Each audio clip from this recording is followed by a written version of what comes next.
मोदी बात करते हैं कि बुलडोजर की मिसाल देते हैं। 130 करोड़ जनता का प्रधानमंत्री बुलडोजर की मिसाल देता है। आज बीजेपी कहती है कि हम पीओके वापस लेंगे। मोदी जी 10 साल से क्या आप सिर्फ चाय पी रहे थे?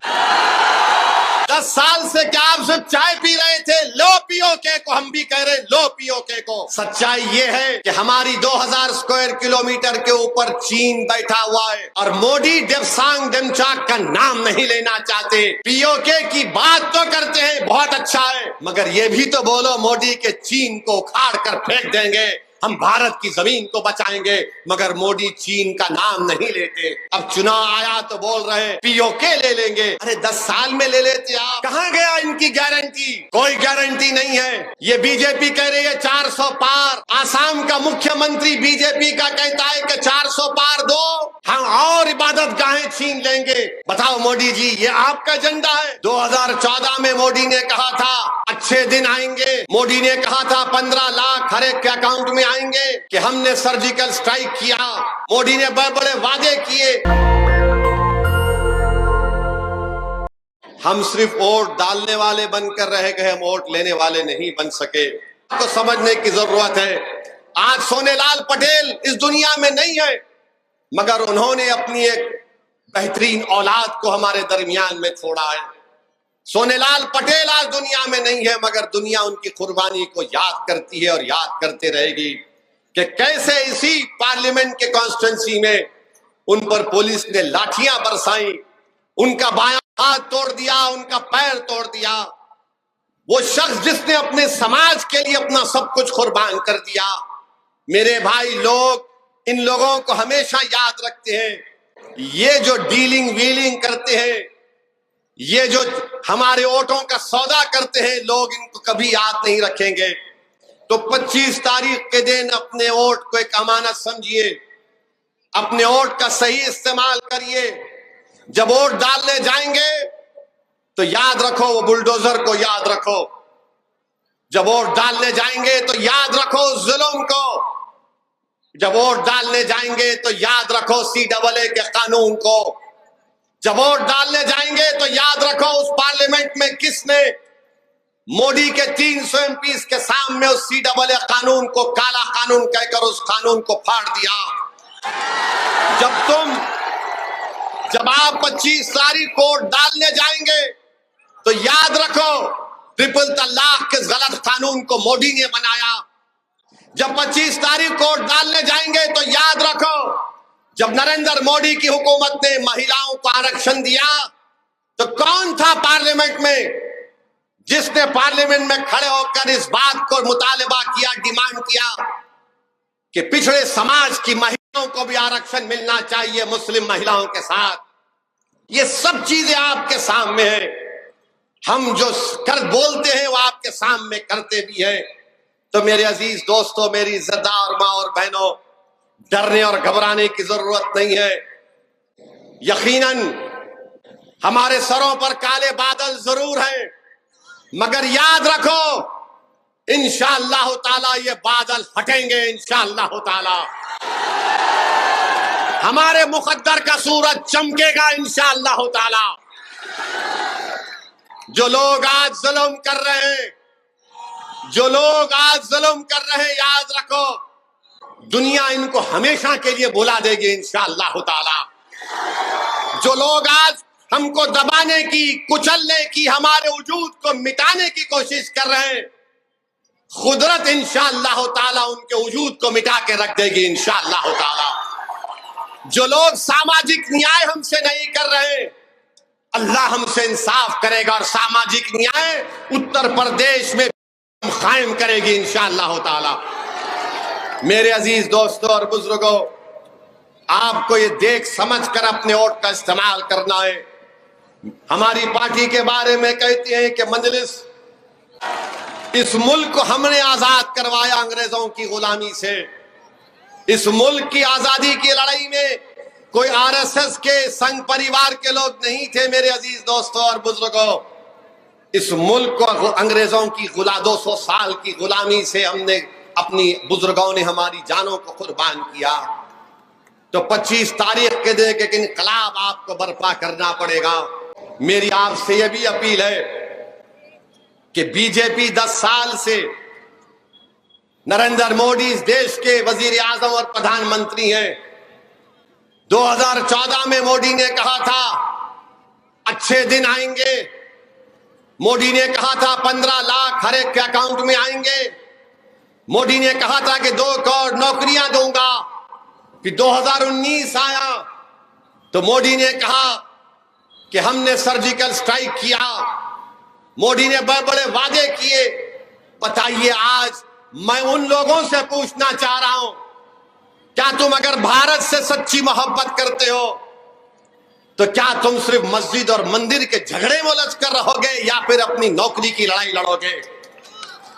तुम क्या सिर्फ मस्जिद और मस्जिद की लड़ाई में उलझते रहोगे और तुम्हारे घर में चिराग नहीं जलेगा, तुम्हारी दुकानें बंद, तुम्हारी कंपनियां बंद, तुम्हारी फैक्ट्री बंद, बात करते हैं कि ताला लग जाएगा? क्या नरेंद्र मोदी ने 500,000 की नोट गायब करके कई फैक्ट्रियों को बंद नहीं किया? कोविड का जमाना आया, क्या एक देश का प्रधानमंत्री चंद घंटे की मोहलत भी नहीं दिया और 130 करोड़ जनता से कहा कि भाइयों बहनों भारत बंद, मैं ताला लगा रहा हूं? ताला मोदी ने लगा दिया। जो उत्तर प्रदेश के गरीब बच्चे नौजवान मुंबई में थे, हैदराबाद में थे, दिल्ली में थे, भुवनेश्वर में थे, बेंगलुरु में थे, वो तड़प गए आने के लिए अपने अपने घरों को वापस। कि उनके इस 2 फैसलों ने लोगों की जिंदगियों पर ताले लगा दिया। आज मोदी बात करते हैं कि ताला लग जाएगा। मोदी बात करते हैं कि बुलडोजर की मिसाल देते हैं। 130 करोड़ जनता का प्रधानमंत्री बुलडोजर की मिसाल देता है। आज बीजेपी कहती है कि हम पीओके वापस लेंगे। मोदी जी, 10 साल से क्या आप सिर्फ चाय पी रहे थे? 10 साल से क्या आप सिर्फ चाय पी रहे थे? लो पीओके को, हम भी कह रहे लो पीओके को। भारत का टूट हिस्सा है, कौन रोका आपको? मगर आज अमित शाह और मोदी बोलते हैं हम पीओके लेना चाहेंगे। 10 साल से आप क्या कर रहे थे? सच्चाई यह है कि हमारी 2000 स्क्वायर किलोमीटर के ऊपर चीन बैठा हुआ है। लद्दाख में डेप्सांग डेमचाक एक मुकाम है जहां पर चीन की फौज बैठी हुई है और मोदी डेप्सांग डेमचाक का नाम नहीं लेना चाहते। पीओके की बात तो करते हैं, बहुत अच्छा है, मगर यह भी तो बोलो मोदी के चीन को उखाड़ कर फेंक देंगे, हम भारत की जमीन को बचाएंगे। मगर मोदी चीन का नाम नहीं लेते, कोई नाम नहीं लेते। अब चुनाव आया तो बोल रहे पीओके ले लेंगे। अरे 10 साल में ले लेते आप। और फिर मोदी कह रहे अपने भाषण में उन्होंने कहा कि मुस्लिम खवातीन ज्यादा बच्चे पैदा करती हैं। घुसपैठी कौन है? मोदी ने कहा ओवैसी घुसपैठी है। मोदी ने कहा कि हिंदू बहनों के गले से मंगलसूत्र उतार कर दे दिया जाएगा। मोदी जी, हम गरीब जरूर हैं मगर हम इतने गिरे हुए नहीं हैं कि किसी हमारे हिंदू बहन के गले से मंगलसूत्र को उतार कर अगर कोई जालिम हमको देता है तो उसको कबूल कर ले। अरे हम उस मंगलसूत्र की हिफाजत करेंगे। और मोदी जी, जब आप बात मंगलसूत्र की कर रहे हैं तो जबान मत खुलाओ, बात बहुत दूर तक जाएगी। हमारी बहनें, हमारी बेटियां कम बच्चे पैदा कर रही हैं, ये भारत सरकार का डेटा कहता है। मोदी जी, घुसपैठी हम नहीं है। अरे घुसपैठी अगर हम होते तो अंग्रेजों को भगाने वाले कौन होते? हजरत महल क्या घुसपैठी थी नरेंद्र मोदी? मेरे अजीज दोस्तों और बुजुर्गों, आज मस्जिद और मंदिर के नाम पर लोगों को जज्बात में लाकर नरेंद्र मोदी अपनी नाकामियों को छुपाना चाहते हैं और क्या कहते हैं कि मेरा कोई वारिस नहीं है, 130 करोड़ जनता मेरी वारिस है। नहीं नरेंद्र मोदी, देश बड़ा है, तुम देश से बड़े कभी नहीं हो सकते इंशाअल्लाह। नरेंद्र मोदी ये कहकर बता रहे हैं कि मैंने भारत पर बहुत बड़ा एहसान किया। अरे कोई किसी पर एहसान नहीं कर रहा है। ना नेहरू ने एहसान किया, ना राजीव गांधी ने एहसान किया, ना नरेंद्र मोदी, ना इंदिरा गांधी ने एहसान किया, बल्कि देश ने इन पर एहसान करके इनको प्रधानमंत्री बनाया। मोदी कहते हैं कि मेरे वारिस ये लोग नहीं। मोदी जी, कोई वारिस नहीं, आप काम करने आए हैं। ये राजाओं की बात होती कि मेरे मरने के बाद मेरा वारिस ये होता है। ये देश है, जमहूरियत है, लोकतंत्र है। ओवैसी चले जाएगा, मोदी चला जाएगा, मगर भारत रहेगा इंशाअल्लाह ताला। ये सोच इस देश के प्रधानमंत्री की है कि मेरे वारिस ये लोग हैं। कहां के वारिस? अगर वारिस होते तो आप कोविड में ऑक्सीजन लेकर आते। अगर आप इनको अपना वारिस समझते तो आप इनकी जानों को बचाते।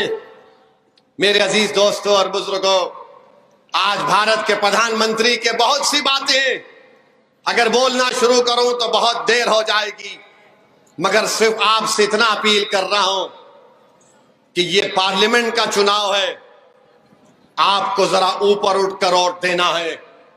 आपने सबको आजमा लिया।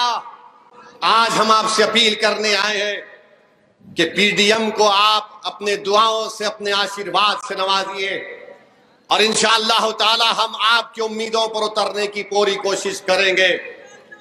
आप हमारा साथ दीजिए। भारत में अगर बीजेपी के बढ़ते हुए कदमों को कोई रोक सकती है तो पीडीएम रोक सकती है। और फिर उत्तर प्रदेश के मुख्यमंत्री हैं, वो कह रहे हैं कि फुला बादशाह की आत्मा आ गई। मुख्यमंत्री आपके आत्माओं के एक्सपर्ट हैं।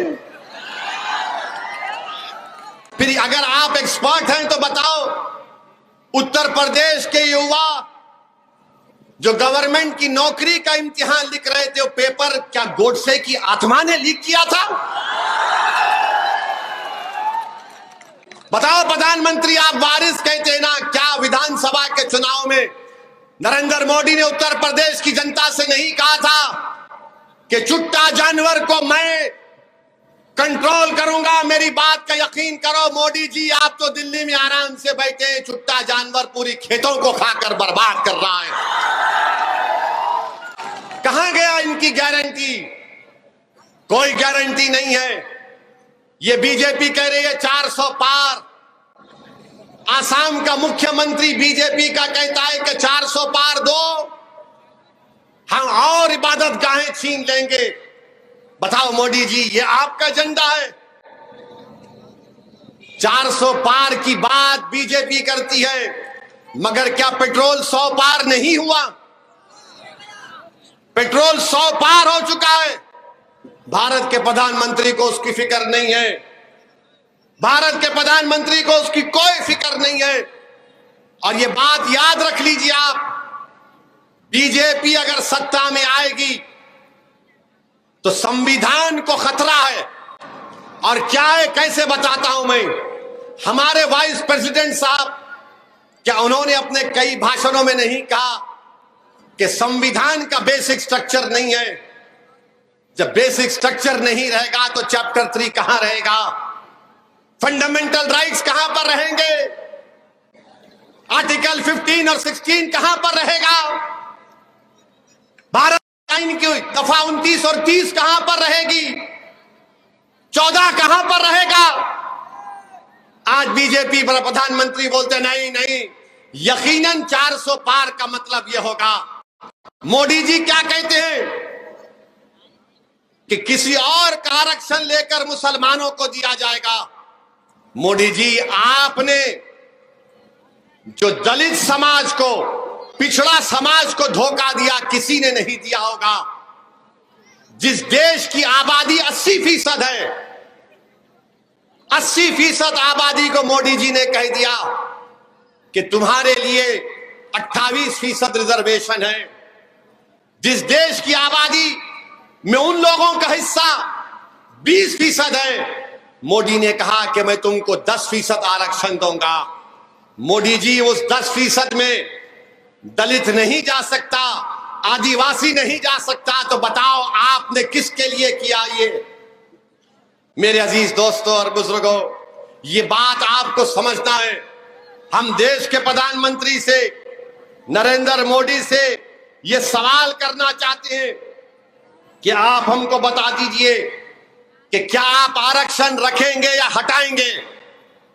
देश जानना चाहता है मोदी जी, क्या आप फंडामेंटल राइट को रखेंगे या निकाल देंगे। क्या आप आर्टिकल 29 और 30 को रखेंगे या हटाएंगे। क्या आप पार्लिमानी सिस्टम को खत्म करके प्रेसिडेंशियल फॉर्म ऑफ सिस्टम को लेकर आएंगे, बताइए। क्या आप प्रदेशों के उनके अख्तियारात, उनके पावर्स को लेकर क्या अपने आप को नहीं देंगे आप बताइए। ये हमारे सवालात हैं बीजेपी से, नरेंद्र मोदी से, और उनको जवाब देना पड़ेगा। खुलकर कह रहे हैं सब लोग। राजस्थान के बीजेपी की डिप्टी चीफ मिनिस्टर महिला कह रही है मोहतरमा कि 400 दिए तो हम आरक्षण को हटा देंगे, संविधान को बदल देंगे। ये मैं नहीं कह रहा हूं, राजस्थान की डिप्टी सीएम कह रही है, कई इनके लीडर कह रहे हैं। तो याद रखिए, ये भारत की तारीख का सबसे बड़ा इलेक्शन है। वोट एक अमानत है, इसका सही इस्तेमाल करिए। 10 साल से नरेंद्र मोदी ने सिर्फ वादे किए, लंबी लंबी छोड़ी, मगर कुछ काम नहीं किया। और एक मर्तबा नरेंद्र मोदी सऊदी अरब भी गए थे। सऊदी अरब गए तो वहां पर उनको एक तोप नजर आई, तोप। तो मोदी जी ने तोप को बड़े गौर से देखा, उसके तरफ फिरा। वहां पर एक सऊदी का शेख था। नरेंद्र मोदी ने उससे पूछा, या हबीबी, ये कितना दूर फेंकती। तो शेख ने कहा, वल्लाही तुमसे कम फेंकती। मोदी जी दिल पर मत लीजिए, लाइटर वेन में लीजिए, दिल पे मत लीजिए, किसी और चीज पर ले लीजिए, गुर्दे पर ले लीजिए। लंबी 15 लाख, मैं सेवक हूं, मैं फकीर हूं, मेरा क्या है, मैं झोला लेके चले जाऊंगा। मोदी जी, ये कब तक डायलॉग बाजी चलते रहेगी। भारत की राजनीति में आपने अल्पसंख्यक समाज को क्या दिया, हमको बताओ। बीजेपी बोलती है पिछड़ा पिछड़ा, यहां की फैक्ट्री को क्यों नहीं खुलाया मोदी जी आपने बुनकर समाज के हमारे अंसारी भाइयों की। मोदी जी बनारस के एमपी हैं, पूरे अंसारी देख लो आप, बुनकरों के बच्चे मुंबई को चले गए। बिजली का बिल बाप के नाम से बेटे के नाम पर तब्दील नहीं होता। मोदी जी दुनिया में जाते हैं तो बनारस की सिल्क का बना हुआ कपड़ा देते हैं, मगर ये नहीं बोलते कि इसका सेठ को अंसारी नहीं बन सकता। मोदी जी ये नहीं बताते आपको कि अल्पसंख्यक समाज का स्कॉलरशिप का पैसा इन्होंने कम करके रख दिया और कोई पूछने वाला नहीं है। याद रखो मेरी इस बात को, ये सन्नाटा है तुम्हारे नाम का, कोई तुम्हारा नाम लेने वाला नहीं है। सब सन्नाटा है, जब तुम्हारा नाम आता है तो कोई नाम भी लेना नहीं चाहता। अब देख लो तुम कि कोई बाजू खड़ा करके फोटो लेने को भी तैयार नहीं है, मगर हम क्या है, हम मरे जा रहे हैं, गिरे जा रहे हैं। अरे मेरे भाई रुको, ठहरो, समझो। तुम कब तक उन पर अपनी जिंदगियों को कुर्बान करते रहोगे जिन्होंने तुम्हारे पीठ पर एक बार नहीं कई बार खंजर घोंपा। तुम कब तक उन लोगों के लिए अपनी जवानी को कुर्बान करोगे, नौजवानों जो खुद जवान हो रहे हैं और तुम ज़ईफी की तरफ दौड़ रहे हो। तो मेरे अजीज दोस्तों और बुजुर्गों, मेरी आपसे एक ही गुजारिश है कि लिफाफे के निशान पर 25 तारीख को वोट दीजिए। मुत्तहिदा तौर पर अपने वोट का इस्तेमाल करिए। और मैं तमाम बीजेपी, आरएसएस, समाजवादी और ये नाम निहाद चुन्नू मुन्नू जो सेकुलरिज्म के हैं, मैं इनको बताना चाह रहा हूं कि मैं उत्तर प्रदेश को छोड़कर नहीं जाऊंगा कभी, इंशाअल्लाह ताला। हम अपनी बहन के साथ आज खड़े हैं, कल जिला परिषद का चुनाव आएगा, हम साथ खड़े रहेंगे। विधानसभा का चुनाव आएगा, हम साथ खड़े रहेंगे। लोग बार बार मुझसे कहते हैं कि 2017 में ओवैसी तुम नहीं जीते, 22 में तुम नहीं जीते। मेरे भाई, मैं जरूर जीतना चाहता हूं, मगर मैं उस दिन हारना नहीं चाहता जब सबका हिसाब किताब होगा। मैं उस दिन की कामयाबी के लिए भी कोशिश कर रहा हूं, क्योंकि जो एक नेमत अल्लाह ने मुझे दी है, करोड़ों लोगों में अल्लाह ने मुझे मौका दिया कि मैं फूलपुर में आकर तुम्हारे दरमियान में खड़े होकर तुम्हारे दिलों में जो जज्बात छुपे हैं उसको बयान कर सकूं। करोड़ों लोगों में अल्लाह ने मुझे मौका दिया कि भारत की पार्लियामेंट में खड़े होकर मैं मोदी अमित शाह के सामने इंसाफ की बात कर सकूं। मुझे उस दिन का डर भी है। मुझे कामयाबी जरूर मिलेगी, मगर याद रखो, ये मैं अपनी कामयाबी के लिए काम नहीं कर रहा हूं। मैं अपनी जात की कामयाबी के लिए काम नहीं कर रहा हूं। मैं अपनी मकबूलियत में इजाफा करने के लिए भाषण नहीं दे रहा हूं। मैं इसलिए बोल रहा हूं ताकि आपकी कामयाबी हो, ताकि आपको इज्जत की जिंदगी आप गुजार सके, ताकि आप आराम से नींद की रात में नींद हासिल कर सके। कोई बुलडोजर के डर से आपकी नींद में खलल ना पड़ जाए। मेरे भाई, वो कब होगा? जब आप नेता बनेंगे, जब आप कायद बनेंगे, जब आप लीडर बनेंगे, जब आप एमपी बनेंगे, जब आप विधायक बनेंगे। और वो उस वक्त होगा जब आप पिछड़ा समाज के साथ, दलित समाज के साथ कंधे से कंधा मिलाकर खड़े हो जाएंगे।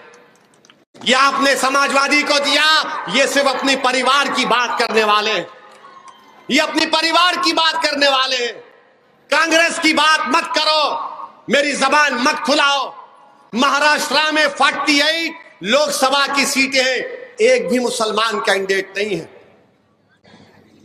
ना राष्ट्रवादी पार्टी का जो नए सेकुलरिज्म के दूल्हे बने उद्धव ठाकरे, ना कांग्रेस एक को भी नहीं देते, और मुझे गाली देते हैं ओवैसी वोट काटने आया है। मेरे अजीज दोस्तों और बुजुर्गों, मेरे इल्जामात की मुझे कोई फिक्र नहीं है। मुझे मुस्तकबिल की फिक्र है कि हमारा और आपका क्या हाल होगा, हम किस रास्ते पर लेकर जाएंगे। नेशनल दस्तक की आपसे गुजारिश है कि अगर इसको बचाना चाहते हैं तो नेशनल दस्तक को सब्सक्राइब करने के लिए रेड कलर के सब्सक्राइब बटन को दबाएं, फिर बेल आइकन की घंटी दबाएं। नेशनल दस्तक को बचाने के लिए बहुत जरूरी है कि हर खबर को शेयर करें, लाइक करें, कमेंट जरूर करें।